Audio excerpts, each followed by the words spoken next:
نحمده ونصلي على رسوله الكريم أما بعد فأعوذ بالله من الشيطان الرجيم بسم الله الرحمن الرحيم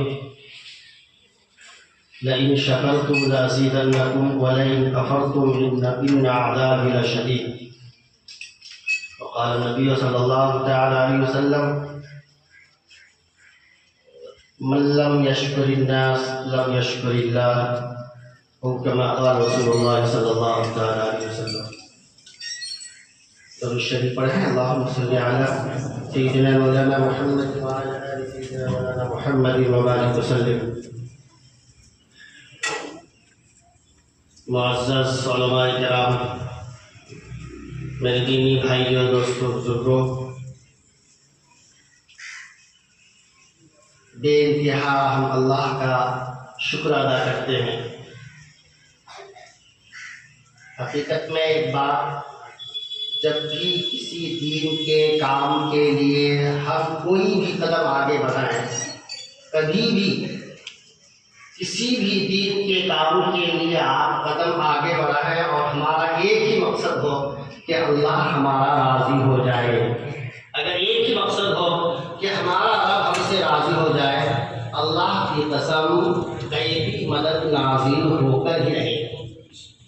بالکل یہ بات کہ اللہ کا ایک نظام ہے، اللہ اپنے بندوں کو گویا دیکھنا چاہتا ہے کہ میرا بندہ صرف مجھے راضی کرنے کے لیے کام کر رہا ہے۔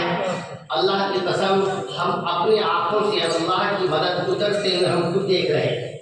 صرف ہم لوگوں کی بات کہ اللہ کے کام پورا کر دیجیے، اللہ کسی بندے کو اللہ بھیج ہی دیتا ہے، اللہ بھیجتا ہے۔ ہمارا کوئی کمال نہیں ہے، ہمارا کوئی اپنا کوئی کمال نہیں ہے۔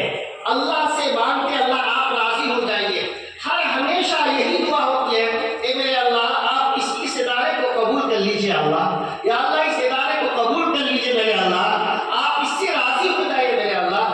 اللہ کی قسم ہم دیکھتے ہیں، ہم پرساد جب ہم لوگ یہاں بیٹھے تھے، ہمارے مسجد میں بوسیدہ چٹائی تھی، یہ بھی خالی نہیں۔ ہم لوگوں نے کچھ آپ لوگوں کے سامنے ذکر کیا، اللہ پاک نے قالین کا انتظام کیا، اور اللہ کا ایک بندہ ان کو فون کے ذریعے سے انہوں نے مدرسے کی مسجد کے لیے پورا اسٹیل کا انتظام کیا، کسی نے سیلڈنگ کا انتظام کیا، کس بھائیوں کو بولا مدرسے کے لیے 25 پنکھا بھیج دیا، کچھ بھائی مسجد کے لیے پنکھے کا انتظام کیا۔ اگر ایک سال میں ہم جسے بولے الحمدللہ اللہ پاک نے مدد کا دروازہ کھول دیا، یہ ہمارا کمال نہیں ہے، بس اللہ جس کو قبول کر لیا ہے اللہ اسی کے پیسے کو اللہ استعمال کرواتا ہے۔ اللہ جس کو چاہتا ہے اللہ اپنی چاہت پر اپنے مکان کے لیے اللہ کا گھر ہے، پیارے آقا جناب محمد رسول اللہ صلی اللہ علیہ وسلم کے گھر کے لیے میرے آقا کا اللہ کا چاہا ہوا بندہ ہی اللہ اسی کو چاہتا ہے۔ الحمدللہ ہم تو کہہ رہے ہیں اس میں ہمارے بہت سے بھائی ہیں جو ہمارے بالکل کھلا ہمارے معاونین ہیں، جب بھی جو کوئی تقاضا رکھتے ہیں الحمدللہ 1000 ہو 10,000 ہو، کچھ ہمارے بھائی ہمارے چھترگاچھ کے بھائی بیٹھے ہیں، ان کو بولا کہ ایک کٹھا زمین میرے طرف سے، ماشاءاللہ ایک صاحب نے کٹھا زمین میرے طرف سے، اللہ کے وہ محبوب بندے بھی آ بیٹھے ہیں، جیسے بولے ویسے حضرت لیجیے میرے طرف سے 50,000، میرے ابا کے نام سے 50,000۔ الحمدللہ ایسے بھی ساتھی یہاں موجود ہیں، ہم ان کا بے انتہا شکر گزار ہیں۔ اللہ ان کی جان میں، مال میں، کمائی میں، اللہ ان کی صحت میں، ایمان میں اللہ خوب برکت عطا فرمائے، اللہ ہم سب کو اللہ قبول فرمائے۔ میرے بھائیوں، حقیقت میں سب سے بڑی چیز اور سب سے اہم چیز جو ہے وہ ایک محبت اور پیار ہے۔ پیار اور محبت سے بڑھ کر کوئی بڑی چیز نہیں ہے۔ اللہ پاک پیارے آقا جناب محمد رسول اللہ صلی اللہ علیہ وسلم کے ذریعے سے فرما دیا، من احب سنتی فقد احبنی ومن احبنی فکان معی فی الجنہ۔ جو محبت کرے گا میری سنت سے، آقا صلی اللہ علیہ وسلم کیا فرما، وہ میرے ساتھ رہے گا اور میرے ساتھ جنت میں رہے گا۔ اور کیا چاہیے؟ جو میری سنت سے محبت کرے گا، اللہ کی قسم قرآن کا سیکھنا سکھانا یہ آقا صلی اللہ علیہ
کچھ غلط ڈسیشن آ رہی ہے، کچھ الگ الگ جو ہے کہ پاس ہوئے، جو بچے پاس ہوئے ہیں ان کے بارے میں جو ہے غلط بہت سی افواہیں آ رہی ہیں، سب پریشان ہیں۔ دعا فرما دیں ہمارے وہ بچے، ہماری بچیاں کتنی محنت کر کے، اللہ کتنی محنت کر کے، ہم نے اپنی بھتیجی کو دیکھا، اللہ اکبر، کمرے میں جب گھس جائے گی وہ، نہ کہ اس کو کچھ پتا، نہ کھانا پتا، نہ پینا پتا، کون کیا کر رہا ہے، کہاں کیا بج رہا ہے، اس طرح